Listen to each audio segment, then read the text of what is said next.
एक डॉक्टर जिसका नाम अंजलि होता है, वो अपने केबिन में बैठी होती है।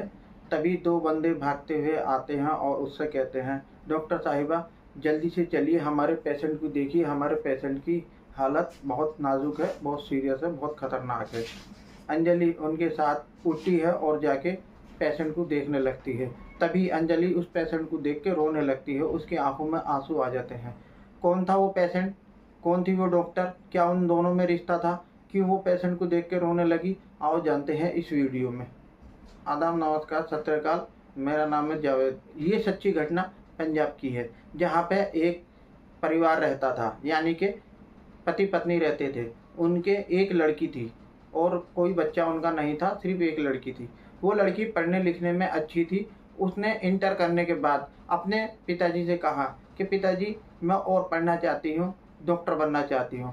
पिताजी उससे कहते हैं कि बेटा आप डॉक्टर बनना चाहते हो या पढ़ना चाहते हो तो इस बात से हमें कोई एतराज़ नहीं है, लेकिन बेटा माहौल बहुत ख़राब है और जो बच्चे स्कूल में पढ़ते हैं तब तक तो सही होता है, लेकिन स्कूल इंटर करने के बाद जब कॉलेज में जाते हैं तो फ्री माइंड हो जाते हैं और वो गलत रास्ते पे चलने लगते हैं। बेटा हम आपको पढ़ने की इजाज़त नहीं दे सकते।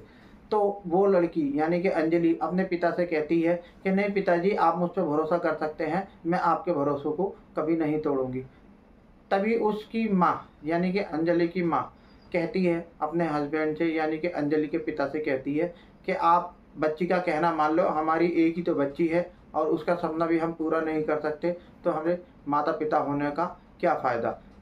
दुनिया में सब अपने बच्चों की सपनों को पूरा करते हैं तो हम अपने बच्चों का सपना क्यों पूरा नहीं कर सकते। तो पिताजी कहते हैं कि मैं सपना पूरा कर सकता हूँ, मैं अपनी सारी दौलत सारी जायदाद बेच के भी अंजलि को दे सकता हूँ, क्योंकि जो भी मेरी दौलत है जायदाद है सब अंजलि की तो है, मेरी थोड़ी ही है। सब अंजलि के लिए तो हमने कमाया है। तो अंजलि उन्हें भरोसा दिलाती है, पिताजी आप टेंशन मत लो, मैं आपकी बेइज्जती कभी नहीं होने दूंगी, हमेशा आपकी इज्जत रखूंगी। अंजलि के पिताजी मान जाते हैं और उसका एडमिशन डॉक्टरी के लिए कॉलेज में करा देते हैं। अंजलि कॉलेज जाने लगती है और पढ़ने लगती है। कुछ टाइम होता है, धीरे धीरे पढ़ाई आगे बढ़ने लगती है, समय गुजरने लगता है। फिर अंजलि के ही क्लास में और अंजलि के ही साथ में एक लड़का पढ़ता था जो अंजलि को बहुत ज़्यादा पसंद करता था, अंजलि के करीब आना चाहता था। शुरू शुरू में तो अंजलि ने उससे दूरियां बना के रखी, लेकिन वो लड़का कोशिश करता रहा, अंजलि से बातें करता रहा, कोशिश करता रहा और एक दिन वो आता है, अंजलि उससे दोस्ती कर लेती है और दोस्ती कब प्यार में बदल जाती है उन दोनों को भी पता नहीं चलता। फिर जब वो दोस्ती उनकी प्यार में बदल जाती है, वो चोरी छुप के मिलने लगते हैं। जब भी उन पर टाइम होता है वो जाते हैं, रातों को मिलते हैं, दिनों को मिलते हैं, घूमते हैं, खाते हैं, पीते हैं और कहते हैं इश्क और मुझ छुपाए नहीं छुपता। एक दिन अंजलि के पिताजी को ये बात पता लग जाती है कि अंजलि किसी लड़के के साथ घूमती है और उसे पसंद करती है, लाइक करती है। तब अंजलि के पिता अंजलि से कहते हैं, बेटा जो मैंने आपसे कहा था आपने वही काम कर दिया और मेरी इज्जत के साथ आपने खिलवाड़ कर दिया, मैं इसलिए आपको मना करता था कॉलेज पढ़ने के लिए। तब अंजलि कहती है, पिताजी वो लड़का बहुत अच्छा है। लेकिन अंजलि के पिता कहते हैं, नहीं बेटा, मैं ऐसे रिश्तों को नहीं मान सकता और मैं आपको आपकी पढ़ाई भी पूरी नहीं करने दूंगा। अब मैं आपको जल्द से जल्द अपने पसंद के लड़के से शादी कराऊंगा।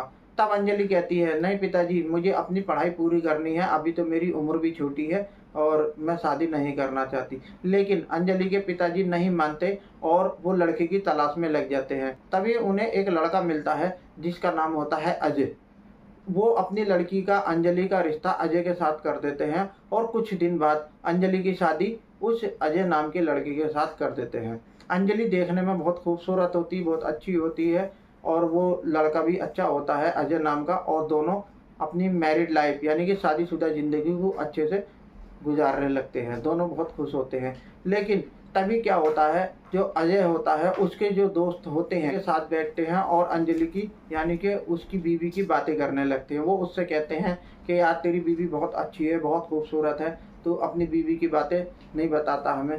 तो और उसे शराब पिलाते हैं कि वो शराब के नशे में आके अपनी बीवी की बातें बताए। तो अजय जो होता है उनके साथ शराब पीने लगता है, उनके साथ घूमने लगता है। धीरे धीरे करके वो जो दोस्त होते हैं उसकी बीवी की बातें जानने के लिए, यानी कि अंजलि की बातों को जानने के लिए उसे रोज़ शराब पिलाया करते थे। ऐसे ही करते करते एक दिन वो आता है, अजय होता है यानी कि अंजलि का जो हस्बैंड होता है, वो शराब का आदी हो जाता है और बेइंतहा शराब पीने लगता है। और जब आप तो जानते ही हैं, जब शराब इंसान पीता है तो हद से गुजर जाता है, उसे अपने पराये की तमीज़ नहीं होती और अच्छी बुरी बातों का ख्याल नहीं रहता। वो जब पी के घर जाता था तो अंजलि के साथ बदसलूकी करने लगता था, मार पिटाई करने लगता था, उसे उल्टी सीधी हरकतें करने लगता था, उसके साथ अप्राकृतिक संबंध बनाता था। अंजलि को ये बातें बहुत बुरी लगती थी। अंजलि उसे समझाती थी और कहती थी कि आप जो कर रहे हैं ये अच्छा नहीं कर रहे हैं, आप जो शराब पी रहे हैं अच्छा नहीं कर रहे हैं। एक दिन वो आएगा जो हमारा रिश्ता ख़राब हो जाएगा और मैं आपको छोड़ के चली जाऊंगी। लेकिन अजय इन बातों को नहीं सुनता, नहीं मानता और वो अपनी हरकतों से बाज नहीं आता और इसके साथ ऐसे ही करता रहता है। और ऐसे ही चलते चलते टाइम और गुजर जाता है और अंजलि प्रेग्नेंट हो जाती है। एक दिन अंजलि घर के कामों से निमट के थक हार के सो रही होती है। अजय शराब के नशे में घर आता है और अंजलि से कहता है कि मुझे खाना दो। अंजलि उठ के खाना दे देती है। फिर अजय कहता है अंजलि से कि मेरे साथ संबंध बनाओ। तो अंजलि कहती है अब मैं माँ बनने वाली हूँ, मैं ऐसी हालत में हूँ कि तुम्हारे साथ संबंध नहीं बना सकती रोज रोज, और तुमने नशा किया हुआ है और नशे में जब होते हो तो अप्राकृतिक संबंध बनाते हो जिससे हमारे बच्चे पे असर पड़ेगा। अजय ये बात सुन के बहुत गुस्सा हो जाता है, भड़क जाता है और अंजलि को मारने लगता है। मार पिटाई में अंजलि के वो पेट पे लात मार देता है जिससे अंजलि गिर जाती है और उसके पेट में दर्द होने लगता है। ये सब शोर शराबा सुन के अजय के जो माँ बाप होते हैं वो भी भागे भागे चले आते हैं और पड़ोसी भी आ जाते हैं। अजय के माँ बाप और पड़ोसी अंजलि को उठा के हॉस्पिटल ले जाते हैं और उसे भर्ती कर दिया जाता है। वहाँ पर जब उसका इलाज हो रहा होता है तब डॉक्टर बताते हैं कि अंजलि का अबॉर्शन हो गया है, यानी कि गर्भपात हो गया है। जो इसके पेट में बच्चा था वो लात लगने से गिर गया है। जब ये बात अंजलि सुनती है तो उसे बहुत गुस्सा आता है और बहुत सदमा लगता है और वो अपने पति यानी कि अजय से अलग रहने का फैसला कर लेती है।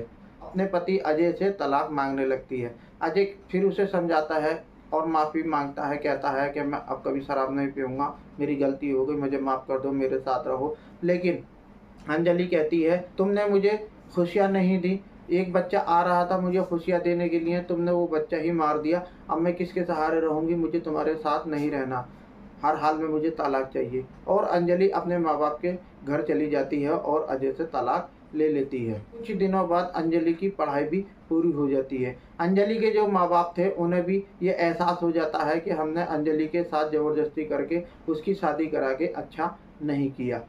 वो भी उसका फिर साथ देने लगते हैं पढ़ाई पूरी करने में। और वो बहुत मालदार थे, उनकी बहुत ज़मीनें थी और कुछ प्रॉपर्टी उनकी ऐसी थी जो हाईवे के किनारे पड़ी थी। तभी उसके बाप अंजलि से कहते हैं कि बेटा मैं आपको एक हॉस्पिटल बना के देना चाहता हूँ हाईवे के किनारे, आप अपनी पढ़ाई पूरी कर लो और उस हॉस्पिटल में प्रैक्टिस करना। तभी उसके बाप हॉस्पिटल उसको बनवा के देते हैं। उस हॉस्पिटल का नाम रखते हैं सिटी हॉस्पिटल। अंजलि बहुत खुश होती है और अपनी पढ़ाई पूरी करने के बाद अपने ही हॉस्पिटल में प्रैक्टिस करने लगती है। एक दिन सुबह के टाइम अंजलि अपने ऑफिस में बैठी होती है, यानी कि अपने केबिन में बैठी हुई होती है। तभी दो लोग भागते हुए आते हैं और अंजलि से कहते हैं कि डॉक्टर साहिबा जल्दी से आप चलिए, बाहर एक पेशेंट है, यानी कि हमारा रिश्तेदार है, उसका एक्सीडेंट हो गया है, उसको बहुत खून बह रहा है, वो बहुत सीरियस हालत में है, उसे बचा लीजिए। जब अंजलि बाहर जाती है और उसको देखती है तो देख के रोने लगती है, क्योंकि वो कोई और नहीं उसका पति अजय ही होता है। फिर वो अपने कंपाउंडरों को, अपने स्टाफ को ऑर्डर देती है कि इनका जल्द से जल्द ट्रीटमेंट किया जाए। वो उसका ट्रीटमेंट करती है। कुछ समय बाद अजय को जब होश आता है और वो देखता है कि उसके सामने अंजलि ही खड़ी है डॉक्टर के रूप में, तो वो अंजलि से कहने लगता है कि अंजलि आप मुझे माफ़ कर दो और आप मेरे साथ दोबारा से रहने लगो, मैं शराब को छोड़ दूंगा, सब चीज़ें छोड़ दूंगा। जब से आप मेरी ज़िंदगी से गए हो तो मेरी ज़िंदगी जहन्नुम बन गई है। लेकिन अंजलि कहती है कि अब मैं आपके साथ नहीं आ सकती, मैं किसी से प्यार करती थी, किसी को चाहती थी, लेकिन मेरे माँ बाप ने मेरी शादी आपके साथ करा दी थी। लेकिन मैं आपकी मोहब्बत में आके आपसे मिलने के बाद अपने प्यार को भूल गई और आपके साथ अच्छे से रहने लगी। लेकिन आपको मेरी तमीज़ नहीं हुई, आपने मेरी वैल्यू नहीं समझी। अब मुझे मर्दों से शादी के नाम से नफ़रत हो गई है, अब मैं किसी से शादी नहीं करूँगी। वो बहुत रिक्वेस्ट करने लगता है, अंजलि उसे दो टूक मना कर देती है और अंजलि उससे कहती है कि आपके इलाज में जो 2 लाख रुपए का बिल बना है मैं उसे भी माफ़ करती हूँ और आप मेरे हॉस्पिटल से चले जाइए, लेकिन मैं आपके साथ शादी नहीं करूँगी। अजय रोने लगता है और अफ़सोस करने लगता है कि मैंने इतनी काबिल बीवी को, अपनी इतनी काबिल पत्नी को क्यों छोड़ दिया, और वो हॉस्पिटल से चला जाता है। डियर फ्रेंड, ये आपको स्टोरी कैसी लगी? अगर ये स्टोरी आपको अच्छी लगी हो तो प्लीज़ मेरे चैनल को लाइक करें, सब्सक्राइब करें और कमेंट करें। और हाँ फ्रेंड, आप जो भी कमेंट करेंगे, जिस नाम से भी कमेंट करेंगे, मैं अगली वीडियो में वो नाम बोल दूँगा, बता दूँगा कि ये कमेंट किसने किया है और आपने मेरी वीडियो के ज़रिए ऑडियंस तक क्या कहने की कोशिश की है। जय हिंद, धन्यवाद।